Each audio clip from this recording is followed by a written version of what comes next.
Hola, Mila y compañía. Os voy a dar mi receta casera que la hemos hecho toda la vida, patatas con conejo. Ingredientes, por supuesto, conejo y patatas.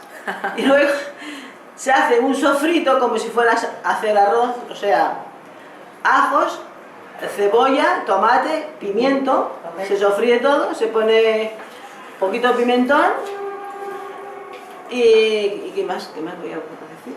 Ya se me ha olvidado un ingrediente. Bueno, y todo esto se sofríe y cuando esté sofrito se le pone el caldo, se le pone las patatas y el conejo que ya estaba frito y se hierve todo, y cuando la patata ya esté tiernecita, pues entonces le picas, haces 3 o 4 dientes de ajo, lo haces picadito pequeñito y se lo pones así al guiso, que le da un sabor muy bueno, y ya está, lo clásico de toda la vida que ha hecho mi madre y yo lo he hecho, ya está.